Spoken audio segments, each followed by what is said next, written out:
The modern world doesn't acknowledge, but in our time, many yearn to break free of a prison of flat secular materialism. Wait, wrong podcast. But if you aren't already listening to Lord of Spirits, you definitely should be. The modern health paradigm is just as beholden, though, to materialism. We're constantly bombarded with wellness trends, diet fads, and self-optimization strategies, but very few consider health through the lens of Orthodox Christianity. This podcast is here to change that. We'll dive into topics like fasting, prayer, stress, nutrition, and even physical training, all while staying rooted in the timeless wisdom of the Church. Each episode will break down key health topics from an Orthodox perspective, bringing in guests, whether they're priests, health professionals, or experts in traditional wisdom, to help us navigate the practical and spiritual aspects of true well-being. Welcome to Orthodox Health, the podcast where we explore the intersection of Orthodox Christianity, physical health, mental well-being, and spiritual growth. I'm Dr. Michael Christian, joined by my co-host John, and we're excited to take this journey with you. So grab a cup of coffee, lots of cream, coconut for fasting, and let's get started. Blessed is the man who walks not in the counsel of the wicked.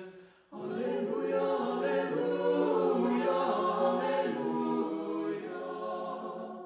For the Lord knows the way of the righteous, but the way of the wicked will perish. Alleluia, alleluia, alleluia. Welcome back to the Orthodox Health Podcast. I'm Dr. Michael Christian. And I'm your co-host, John. We're glad to have you here with us for a continuation of our much-needed arc on feminine orthodoxy. That's right. If you've been tracking with us over these last few episodes, you know that we just wrapped up a powerful entry point into our women's arc. We opened with Catherine Phillips, diving into healthcare access, prevention, and how public health shapes what women are actually experiencing in the system. But today, we're pivoting from policy to the personal, to newborn cries, diaper changes, the spiritual dryness, and liturgical grappling matches. Absolutely. We're going to be talking about new motherhood, Orthodox conversion, and what it means to try and fast or pray when your entire life just feels like one big holy blur. That's right. And to help us do that, we're joined by our friend Gwynne Hoffmaster, a recent convert to Orthodoxy and a new mother walking through that beautiful, chaotic season firsts. First baby, first Lent, first Pascha, and first time trying to survive divine liturgy with a wiggly infant in arms.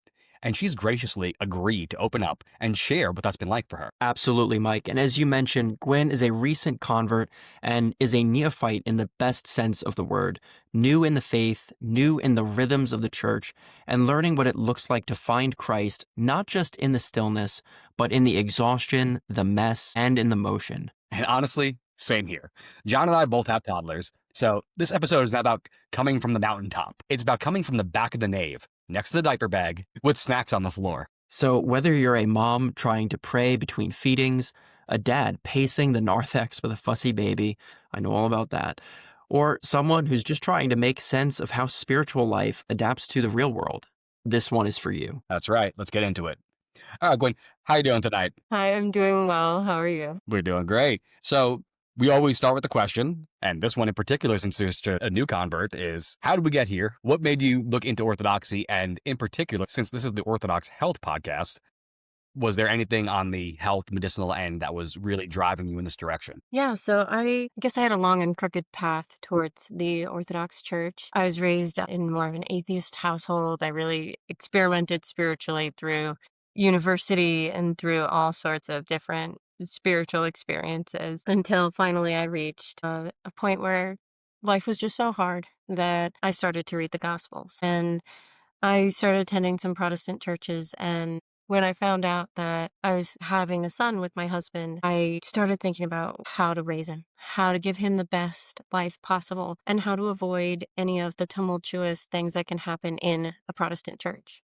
The church I was at had a priest, or not a priest. I've been Orthodox long enough now that I think everybody's a priest, I guess. They had a pastor who he would leave like one Sunday out of the month because he was in some sort of military reserves. And on that Sunday, there would be a guest pastor. And the feeling of the church was so completely different. It felt like a different church entirely when the pastor wasn't there. And I became really frightened by that. And I wanted something that would be steadfast and unchanging for my son so that he wouldn't be led astray into something that we hadn't tried to teach him or bring him into. And so I started looking into the Orthodox Church, and the rest is history. Thank God. I mean, it is scary when something so, would say, fundamental as the liturgical worship. I know a lot of Protestant churches aren't necessarily liturgical, but the engagement and the community life and all the things that center on our life with each other in the church can hinge on that one person like that. When in Orthodoxy, thank God, we have a strong foundation that's timeless and it's for everybody, regardless of who's wearing the vestments or who's in the pews. It's Christ, eternal. Oh, John, let's not be talking about pews in the Orthodox Church. You're going to open a can of worms there. And my church doesn't even have pews. I was actually struggling for the word to use for that because there's chairs, but they're not really pews. That's fair. Yeah. So You have some benches around the edges. That's about what we have too. We recently actually did have to explore what it's like to be in an Orthodox church with pews. We went to a Greek church because we moved not long ago, and it is far harder to have a toddler in the pews, I've learned, than actually in the traditional standing churches. Oh my gosh, he went wild. All of our church toys didn't work anymore because they were wood too. So that's interesting. I had always assumed that it would be a little easier, because I grew up in the Roman Catholic Church with pews, and I always felt like I was kind of confined as a kid. Yeah. And I know my son is a little ball of energy, and with no pews, he's just zipping and zooming, and it's hard to keep track of him. And you don't want to lock him down because then he gets frustrated. But I don't know. I always assumed the opposite would be the case. Oh, yeah, that's an interesting experience. we actually found that in the pews, my son just wanted to escape the pews constantly and wanted to bang on the pews. And then they have books there actually with the liturgy in them. He's learning about flipping pages in big boy books, and he's not always using his gentle hands. And so there was just so many more elements. Whereas when we're standing, he's up, he's down, or he's being held, things like that can be exhausting, but at least it's carpet. It's not as loud. There's a rug under him. There's other kids that are nearby and they're able to move more freely, which it's been a massive relief for me to have him back at a church without pews. Absolutely. So, to that point, what was it like entering the church then, while also becoming a new mother for the first time? Yeah, I started attending the Orthodox Church when my son was 6 months old. So it was this interesting transition of trying to figure out, like, okay, do I wear a baby carrier? Do I throw him on the ground? He doesn't want to do that yet. He couldn't crawl. He couldn't do anything. And my husband was working on the weekends, so I had to tackle it alone. So a lot of it was just trying to feel comfortable actually having your baby in the service with you and seeing all of these other people who are being so kind. That's the wonderful thing about the Orthodox Church that I've found, is that there's going to be all of these grandmas in the service who look back when your baby makes a noise and says, "Don't worry about it, it's fine." Or when my baby, for a while, when we would sit down for the homily, we would all sit on the floor cross-legged, and he started to discover that he could bite people. And so he leaned over and bit the knee of another parishioner sitting next to me. And I was horrified. Just, oh my gosh, I'm so sorry. And they just laugh. And obviously I restrained him after that. And we've learned not to bite other parishioners' knees. For now. Well, yeah. Now he has more teeth. It'd be so much worse. But it's a more relaxed atmosphere. And I cannot tell you how many times I heard when I was still inquiring, even, if the church isn't crying, it's dying. And it was this comforting phrase over and over again saying, like, well, we want you here. Like, this is a good thing. Like, you should be here, and so should he. Beautiful. Yeah, I know, at least for us, it was always the same sort of experience, because when our little one was born, it was like the whole church was in anticipation of him coming, and there was this great joy that he was born. And when my wife was waiting to be churched and him come in, everyone was always asking, how is she? How is he doing? And it's just, like you said, there's just this real upswell of love and care that's just so organic. It's not forced. And you really do feel like being a parent in the church is just so welcoming and natural. It's not like you're a disruptive force there at all. It's like you said, if it's not crying, it's dying. And thank God that attitude, at least in our parish, a lot of people are getting married, people are having kids, the church is growing because of that love. So thank God. Amen. And I can co-sign to that, because when his son was being born, I happened to be up in New York during Western Easter visiting family, and got to go visit the church at the time. And his wife was still about ready to pop any day now, and everybody was super pumped, and she was getting the superstar treatment there. So I can co-sign on that. That's so wonderful. It really is a massive difference, I think. And one of the big things that changed for us as being new to the church is that no matter where you're starting out, it's awkward in the beginning and you don't know anybody and you don't know what to do. But when we were preparing for baptism, I asked a lovely couple in our church to be the godparents for my son. And that was just the most massive difference. It was immediately being welcomed into a family at that point. They would take him around the service when I was overwhelmed and show him the icons and help him learn how to walk in the service and everything. Maybe a tiny bit disruptive in some ways, but they were so overjoyed to be a part of his life and to help his life be a part of the parish life. And it just is such a warm feeling being so connected to a community like that, especially cross-generationally. And I felt like that was something we really gained from that godparent dynamic that you don't necessarily gain when you're just attending another Protestant church, something of that sort, where you just attend and you're one of many. But this really connects you deeply into the family life of the church. Absolutely. At this point, I've accumulated quite a few godchildren. Way more than I should for having been in the church for, by the time this episode drops, actually 6 years. It'll be the day after my 6-year anniversary. I was received on the elevation back in 2019. Wow. And so to that point, there's something about that where both the godparents for our children and then being them ourselves, it's such a special relationship you have with them where you're helping them to grow. And I have godchildren from 1.5 years old to 41 years old. So Wow. it's even a joy for those ones and get to shout out Kyle all the time there. Although we did say the next time we brought him up was the fact that he's punched now 2 out of 4 of my family members in the face in the last 2 weeks. What? That's right. He punched me in the Oh, face, no. and then he punched my daughter in the face. At church, mind you, man. I don't know what I was thinking of accepting him as a godson. He may have been opening the door to prevent another child from running out, and she just happened to be behind him and whacked him. But I had to pull out the dad voice and be like, "Why don't you punch your god sister? Enough of that." Oh my gosh. He was the one that said I had to bring it up again next time on the show, so he knew it was coming. Ours happened at jiu-jitsu, so. Okay, so you said that your son was 6 months old when you came into the church, so you didn't really have a chance to experience the liturgical life prior to becoming Orthodox. During your inquiry phase, had you been doing any kind of fasting or anything else? So myself, I had a really long inquirer phase before I actually stepped foot, and I do not recommend that to anybody. I always try to tell people, no, don't try and get the book knowledge. But as I've repeated on the show before, is that I found about Orthodoxy while I was working my doctoral thesis and was like, I want to learn about this stuff. I'm going to switch my thesis to this, and I'm going to read all the things I don't need yet. Because of that, I then started doing the fasts, and I'd been intermittent fasting for 10 years at that point. So for me, it was like, all right, well, this is what we do. Okay, cool. I'm going to start doing this. So the fasting, the prayers, I started doing all that. Any of that, was there any part of our rhythms that you were trying to incorporate yourself prior to coming to the church? No, absolutely none. Honestly, I had no idea what to expect. I did zero research. All I did was look up on the internet where an Orthodox church was in my area because I had just this inkling. And I went and I met with the priest before attending and I asked him some questions. But really, I went in open-minded, but with absolutely no idea what I was getting into.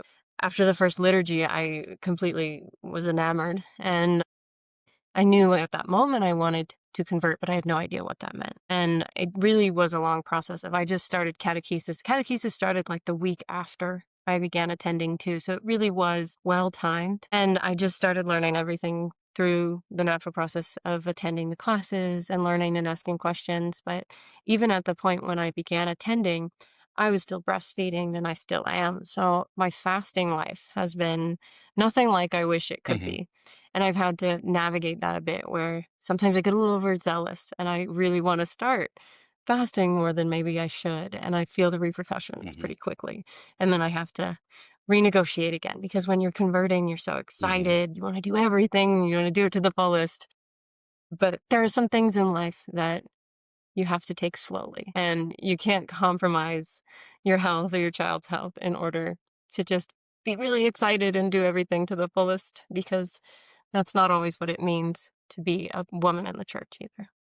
Beautiful. Yeah. No, it's beautiful. And I think to that point about breastfeeding specifically, and that not being able to fast during that process of those years, it's probably months, I suppose. Or how long do children breastfeed? No, it's years collectively between the pregnancy and the postpartum period. And depending on how long they're able to produce milk for, it could be upwards of 2 years after. So that's a 3-year swing per kid, theoretically, potentially. Wow, okay. Yeah, see, I don't have a very good grasp on that because my son didn't latch. So he did not want to breastfeed. So I didn't know exactly. But yeah, 3 years. I mean, that's a 3-year period of being on call, on demand. You have to be there to feed your child. And that's a really serious form of asceticism, serving the other. When you're sick, you're not expected to fast the same way because you're already suffering in this other way. And I mean, I'm not saying that breastfeeding is suffering, although I know it is very difficult, but it's very hard and it's ascetic in its own right. Well, and that's it. With our fasting, we are trying to create that suffering such that we're able to handle it at a later point. Now, it is not hormesis in the sense we've talked about it before, but it essentially is. Like, it's not just about the physiology, but it is a way of tempering the body, to use our jiu-jitsu and striking analogies like we do all the time, where it's hardening the body. It's getting you used to suffering. We're not a prosperity gospel kind of idea, is that it's not always going to be sunshine and rainbows. Christ did not promise that. He promised us a cross that we have to pick up. And so that's the part we always trying to beat into our Protestant friends that would know we're not earning our salvation by this. If we're not doing this, we're hurting ourselves. It's such a ability to grow into that. Then that comes with a caveat, like you said, with sickness, especially as we're getting older, the elderly populations who have some real chronic things. Fasting can be very beneficial for those particular issues, but it doesn't have to be the extended time fast. It doesn't mean you have to deprive yourself of nutrients. We're not trying to be anorexic here.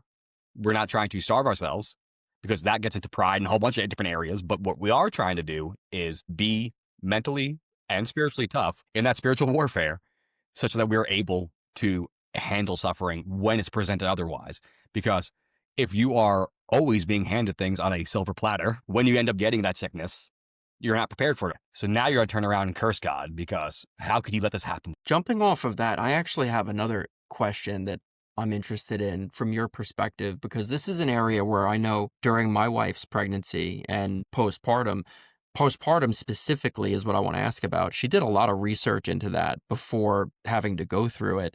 And I'm curious to know your perspective on the church as hospital, in what way that it had an effect on your postpartum recovery, and how being in the church, participating in the liturgical rhythms, helped you deal with that, or I'll leave it to you to explain, but I'm interested to know that. Certainly. Yeah, I would say since I started going to the Orthodox Church when my son was 6 months old, it is a little bit of that later postpartum period that you're looking at there, which I know can still be a time when women are adjusting, when it's lonely, when it's hard, especially in this modern day where a lot of women who decide to stay home with their children end up very isolated.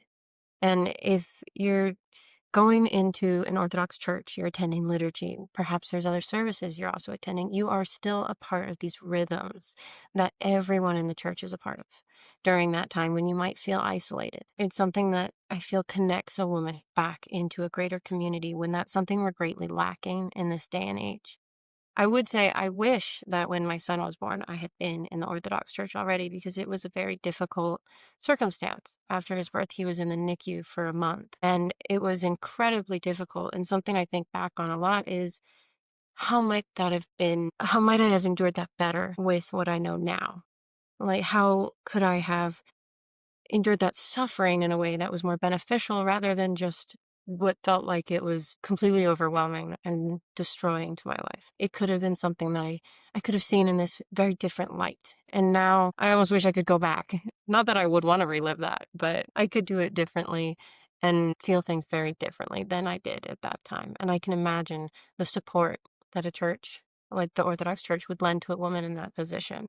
Absolutely. And that's kind of what we were saying there, is that it does help in my long jumbly rant of how it can help to solidify yourself in that. You can help to be that stabilizing force in the chaos because you have people there. Absolutely. And I would say my Protestant church also was a good support during that time. There were wonderful people bringing us meals, and we wouldn't have made it as well through that time without them either. And that's the support that community and church lends to people's lives in all sorts of shapes and forms. But I do feel there's such a fullness of prayer that I experience now as an Orthodox Christian that I so greatly would have benefited from during that time of struggle that I did not have back then. Oh, absolutely. Yeah. That's not to denigrate our Protestant brethren too much. It's a situation. I mean, I know with Jeff, we were talking about it 2 weeks ago about how he went to a church for 10 years and never once met the pastor. And it's a situation where, to be clear, that can happen in Orthodox churches. There, especially some of the bigger ethnic ones, like the Greeks in particular, have some really large churches. We might have 500 parishioners at your church, and good luck. I mean, having said that, I've heard the stories of Father Josiah having 1,000 people at his church, and he knows every single one of their names, which is just scientifically difficult because there's the argument that once you cross 150, you can't know anybody. You kind of start losing track of them. But from everything I've heard from personal anecdotes of Father Josiah, he knows everybody. So it's just phenomenal. But Wow. to that point, there is something different in the Orthodox Church where that community really does line up and just really come and see it. That was something that my wife really experienced. And that was one of the major selling points. And I think we mentioned that when we had Brennan on, her godmother, when we did our first foray into the women's health arc. And by arc, it was one episode. But she was one of the ones who really just came out and just welcomed her so much. And it was something she had never experienced before in any church, period. So I do think that it's the godparents, when you come back to it again and again, that is what facilitates such a wonderful conversion experience. And if I could have redone any part of my catechism, I would say that it would be, I would have picked my godmother sooner and my son's godparents earlier because it was so wonderful. Once they were attached to our family and we gained family members. We've even moved across the state, and since we've only been here a few months, they've already come to visit and they've already been so connected, and it's a relationship we're never going to lose. And really, it's hugely different. absolutely.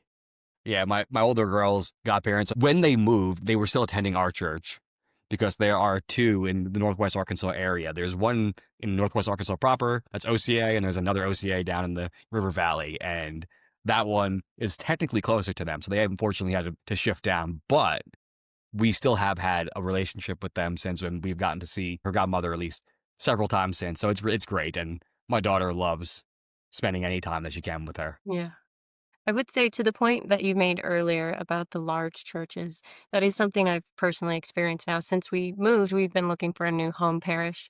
And my husband, he is still learning about a lot of this. And he has now had this wonderful insight of going to an Antiochian parish, a Greek parish, and an OCA parish while he's still inquiring. And so we did have the experience in the Greek church, though, where it is such a large parish that every time I would go up for communion, he wouldn't remember my name. And coming from a smaller parish and going into that situation, it's that relationship with the priest that felt a little more distant. And so we kept looking, and we did end up back at an OCA parish because my son and I were baptized in an OCA parish. And it's just really what brought us back, I think, is the music. The singing in the OCA parish is very different. It is. It definitely is. Because it comes with the Slavonic generally. Again, it's up to the choir director, obviously, but it's generally Slavonic and then in English, but the style is slightly different. And then the way that the American tone applies to it, yeah, it's definitely a different thing.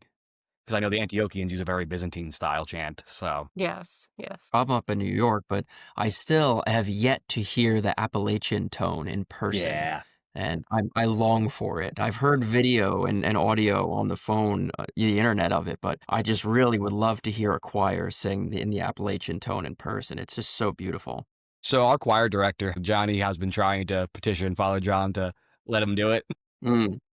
The Christ has risen, but it would have to be outside of the proper timing, is what he said. So we haven't done it yet, but I'm hoping maybe next year, like after a service, like long after a service, get the choir out with it. So we've talked a little bit about the liturgical life in the church. We've talked a lot about prayer and our life in the church proper, like in the building. I want to ask a little bit about what prayer life and living as an Orthodox mom has been like at home since having your child.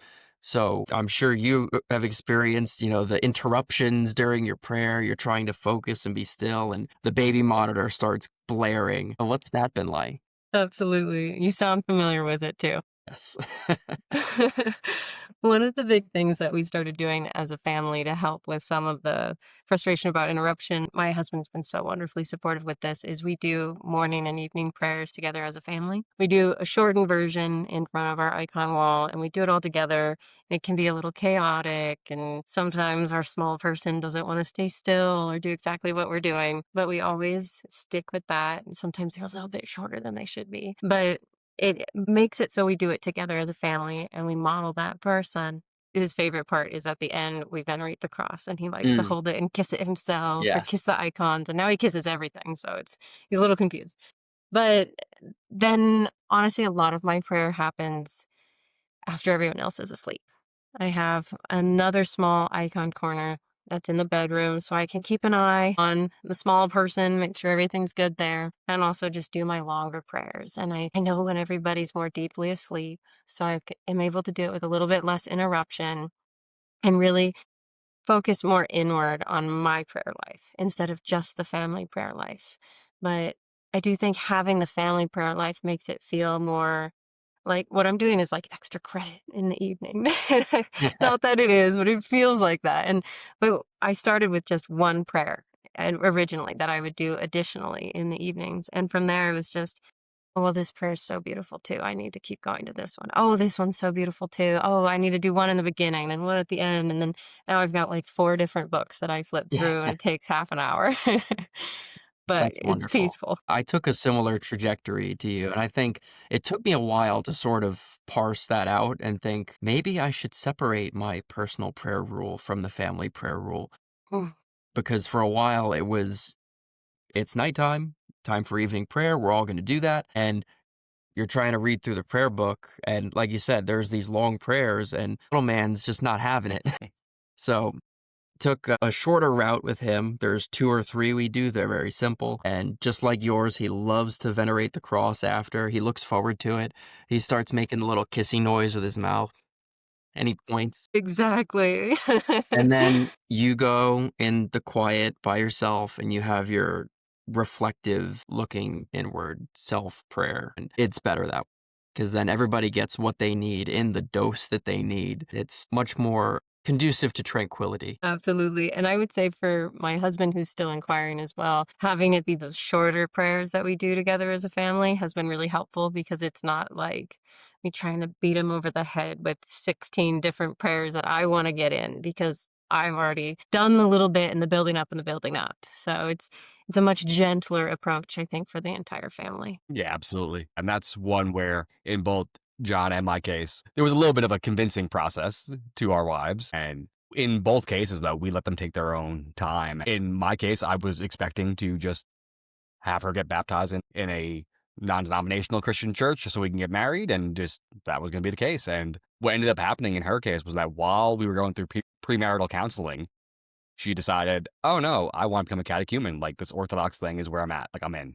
And so mine was a lot faster than a lot that I see in mixed marriage couples where one converts and one's kind of there. I was fortunate in that respect, but yeah, you just gotta let them take their own journey and God willing, he's gonna lead them home. And that's the key. And to that point, one question I had, because you were talking about the veneration of the icons and everything, either of your boys gone through the high five phase where they high five the icons? Not yet over here. No.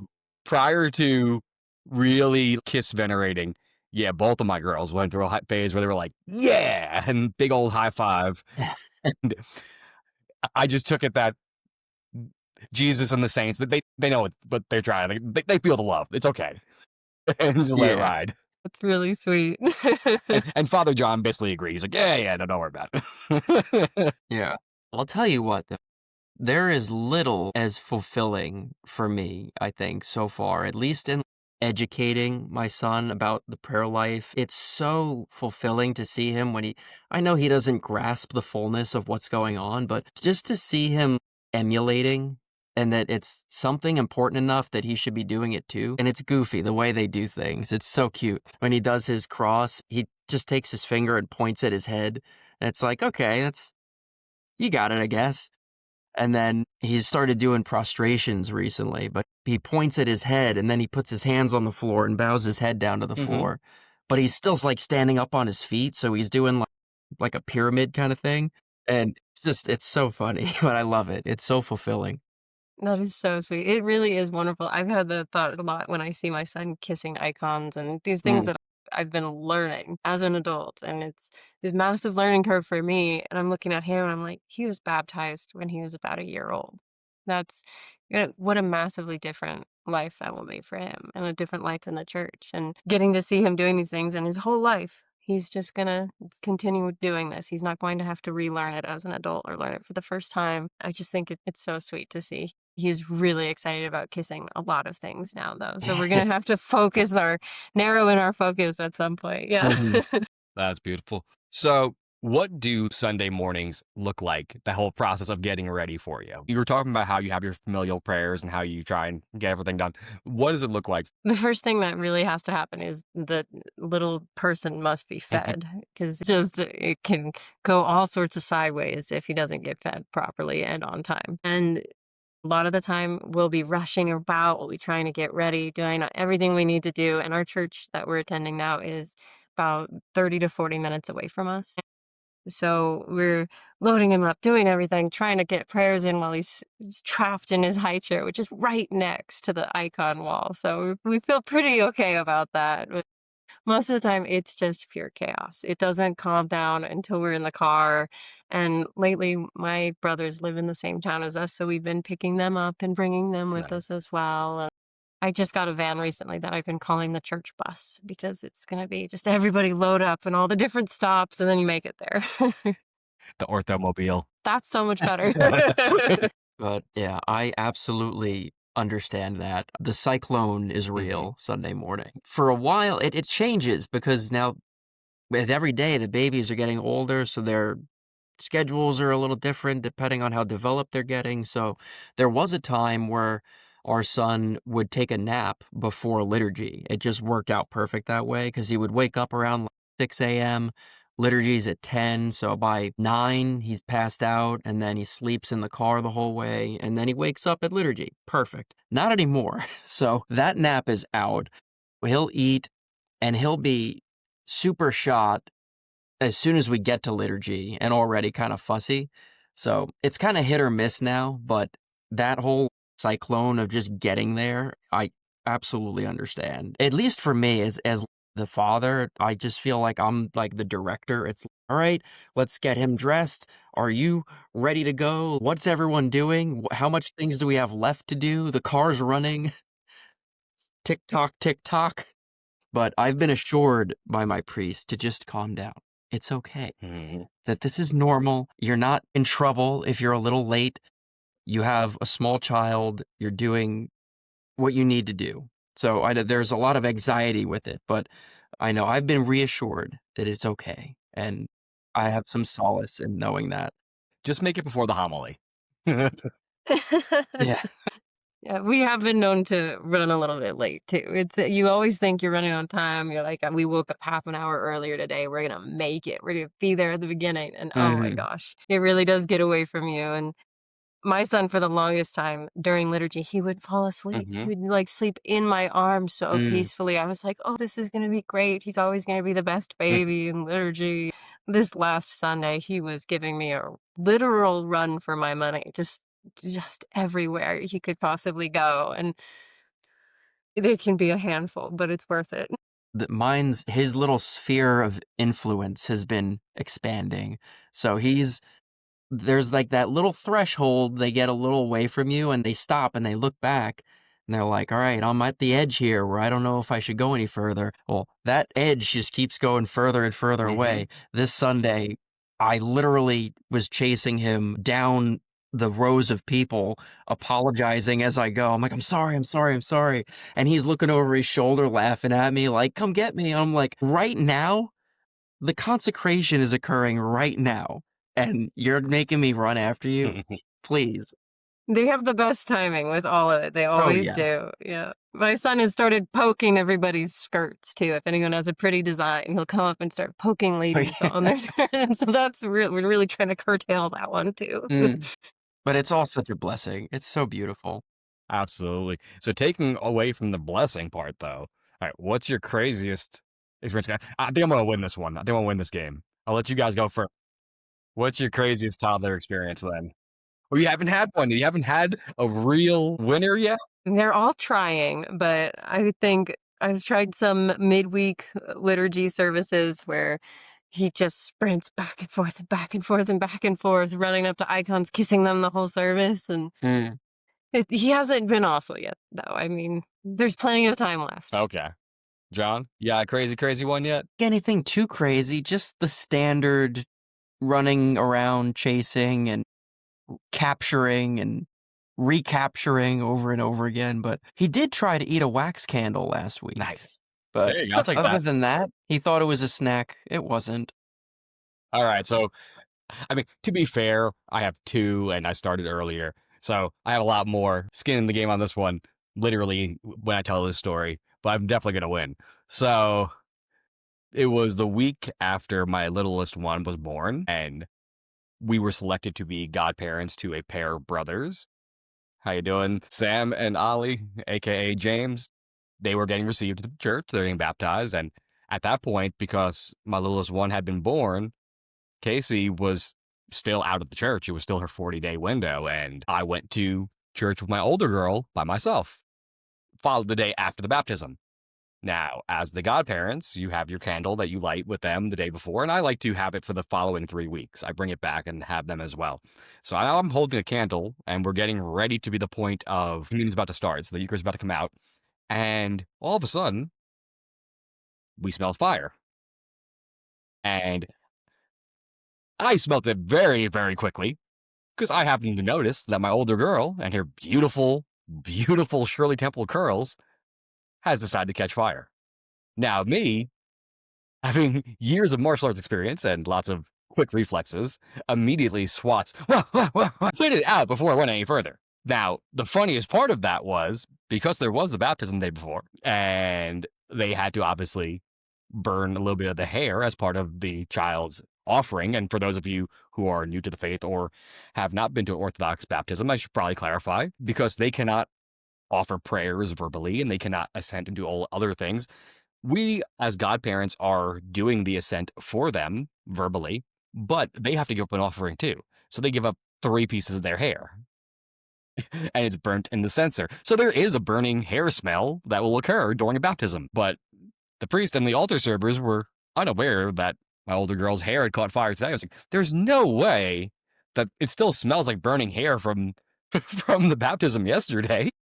So, yeah, that was because she had kicked her hair back. She wanted to see a different icon while I'm holding this candle and had insisted I was holding her. So, yeah, you're lucky that you never burnt a kid's hair yet. God willing, never occurs, but toddlers are a thing. And needless to say, the very next week, Casey was rechurched. So she didn't make it her full 40 days because of that.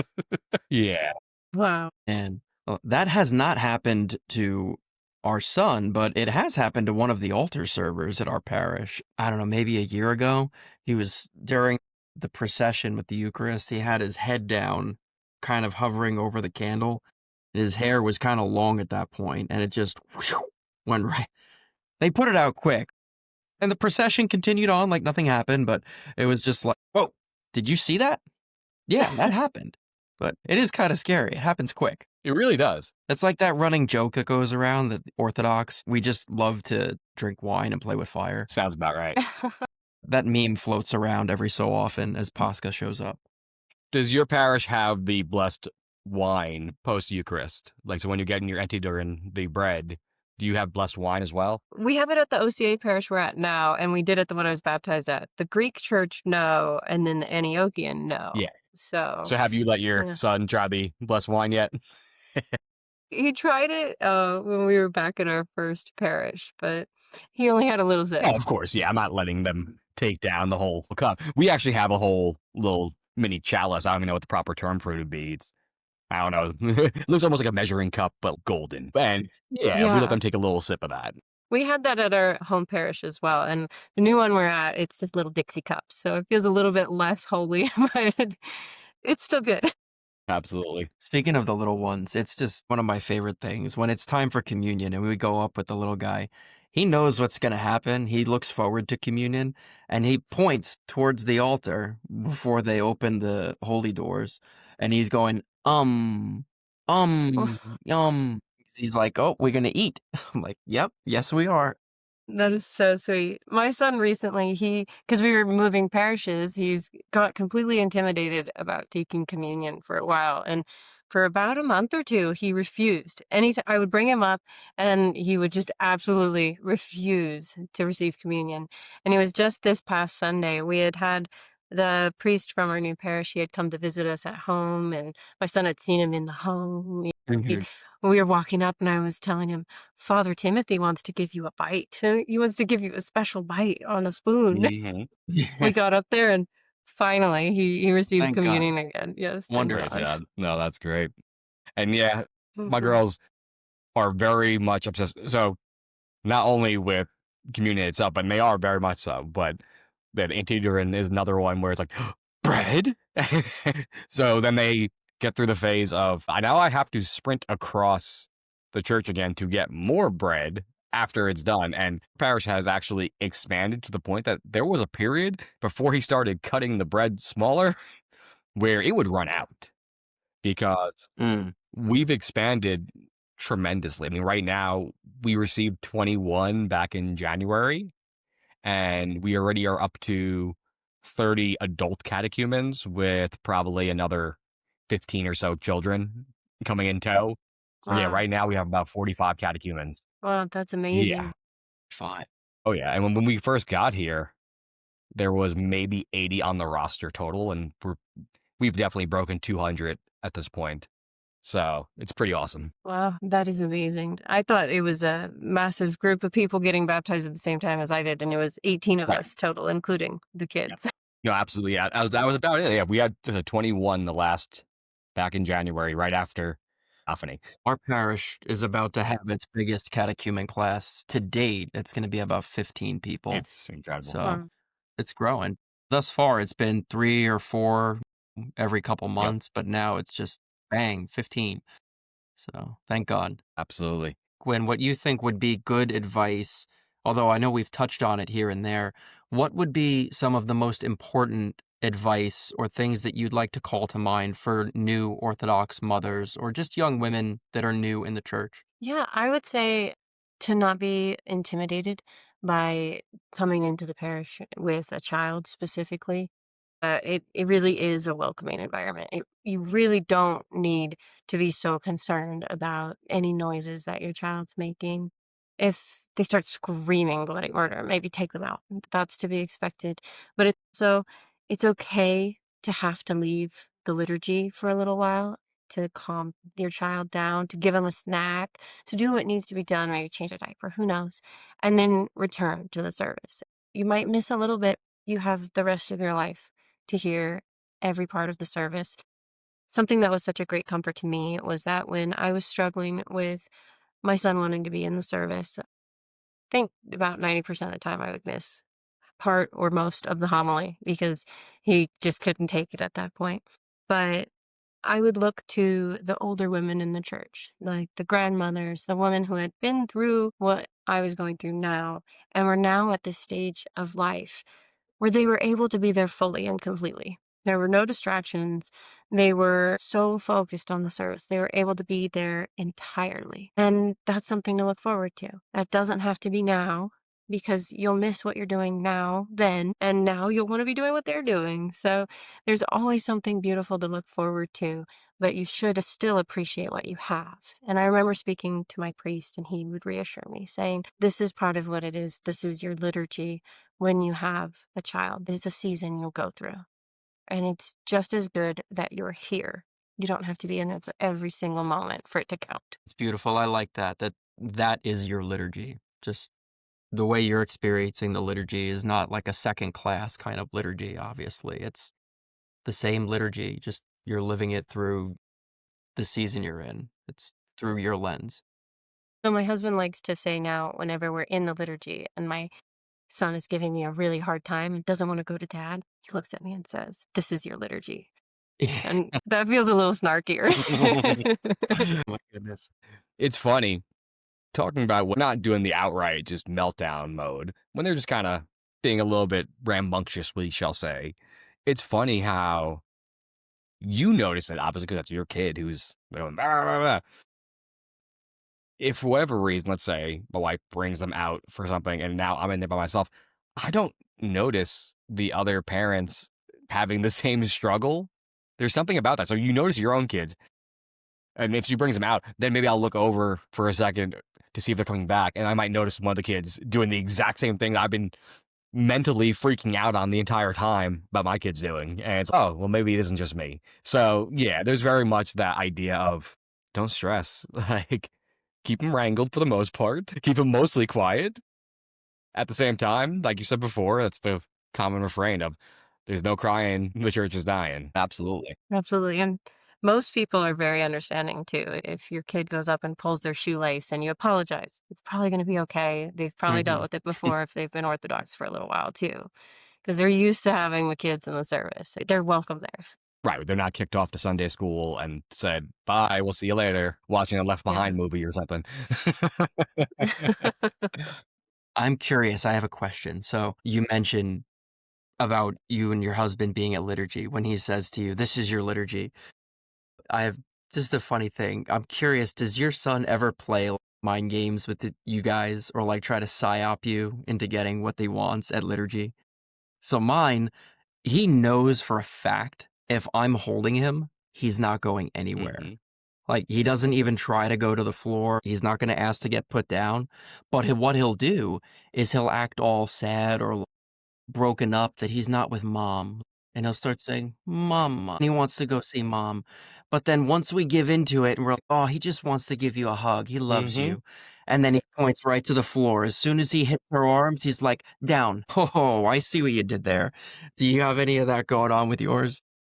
Absolutely. I think he knows who the weak link is, and it's definitely me. And once he's with me, he doesn't want to go back to dad because dad isn't going to put up with up and down and up and down and up and down and up and down, which I will because I just want him to not be too loud. And so I love it when he's on the ground, though. It's always been my favorite thing, just to see him start looking around by himself and hopefully not wandering too far. Now, I'm presuming, because I know they're both about a year and a half, neither of your sons are potty trained yet, right? Yeah. Wait till that one. That's the fun one. He's getting there. Okay, they're potty trained. I don't have to worry too much about it. Now they're not going to be running the diapers off to change the diaper, and that's great and everything. Oh, no. Because then you start getting psy-opt in liturgy of, I need to go potty. It's like, do you? I don't think you do. You just went like 10 minutes ago. And then, like, no, I really gotta go potty. And now it's like, they're doing the little happy dance of like, I gotta pee, I gotta pee, I gotta pee. And like, all right, well, this is getting to be a little bit too much. So you go bring them out and nope, no pee. Oh yeah, that's what I thought. And then you start doing the whole cried wolf. And now you're like, no, I know you don't have to. I know you don't have to. And you know darn well that's the time when they actually do have to. And so he finally assent and you go out there and you're like, now, fortunately, my older girl, who is potty trained, has very solid bladder control. She actually even like trained herself night training. Like she figured it out by herself. And I mean, at this point, we are now at a 2-week swing without an accident. So 14 days without an accident. I have the little chart up there. I pulled the numbers off each day, right? Sweet. Yeah, I'm sure that there's going to be so many inventive strategies to get more entertainment that's not the liturgy once he's aging into different activities. Right now, we still just have the emergency board book that gets pulled out once he gets a little bit too restless. And we used to have this little wooden cross that he plays with, and he's had that since he was about 6 months old and was teething really bad. And we wanted themed toys at least, so it wasn't just some random weird silicone thing. Or a crinkly book, that would be a terrible one, or a rattle. But right now, that at least it helps a little bit, but this last Sunday he became obsessed with raisins partway through, and all he wanted was the box of raisins, and he wanted to throw them everywhere, and it was just, oh my gosh. Throwing. It's always something. Yes. So we kind of touched on what advice you'd give to new mothers in general. Yeah. What I want to know is just what do you think is the single most important thing you've learned versus just, I'm going to tell people this is what I think I should do. What's the most important thing that you took home in this process of coming into the church as a new mother, as someone who is coming to the faith as an adult, going through that long journey? And you said that you went through the college years, which we all did. I personally look back and say, not happy about that. But what do you think is the most important thing you've learned in both of these seasons of your life, of just coming into motherhood and coming into the church? I would say patience. It's something that I prayed for patience before I was even a Christian. And God has given me a lot of opportunities to practice because I'm not very good at it. It's something that I continually experience in becoming a mother. It's obviously something that both of you have gone through as well, is your children will try your patience in every possible way, and it's up to you to keep your calm. And the same thing with entering the church in all sorts of ways, just learning. Because when I started at the Orthodox Church, I loved to sing along to the music, and I didn't know a single thing.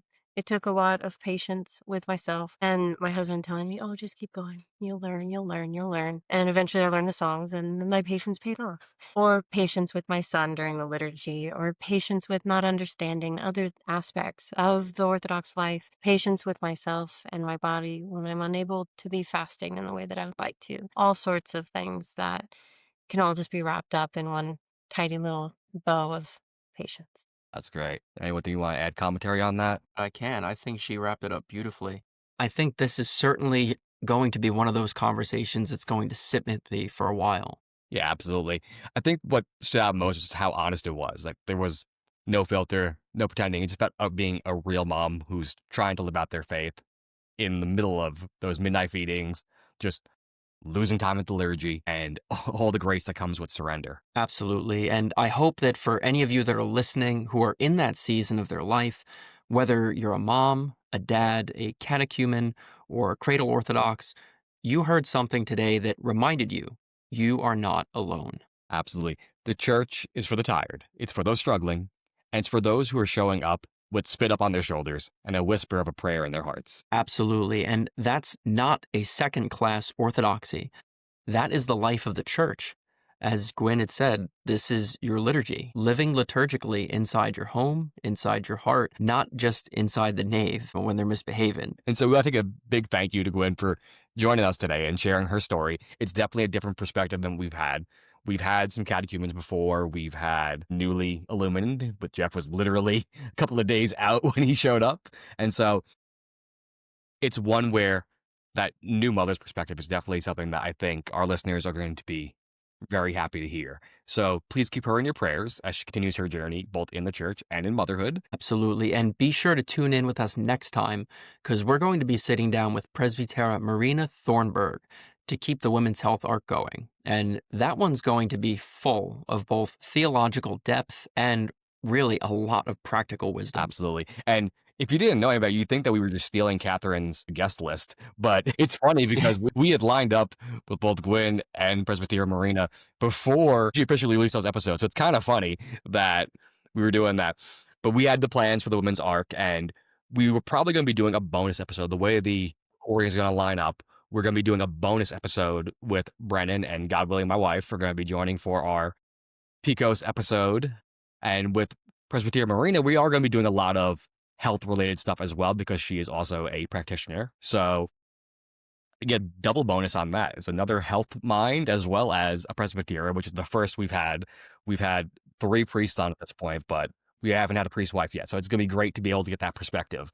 And as we said, this whole women's arc, we're going to be doing all women guests because John and I obviously are not women. And we're going to be closing that out with Rachel Wilson, who's going to be the bridge between the women's arc and looking at feminism and looking at how that's affected modern society and how Orthodoxy is a counterpoint to that. But also that's going to lead right into our Sacred Diets arc, where we are going to be exploring all of the crazy, wonky ways that other religions have gotten into our dietary and health advice. So that's going to be a real fun one after this women's arc. So stay tuned, guys. We got a lot planned moving forward.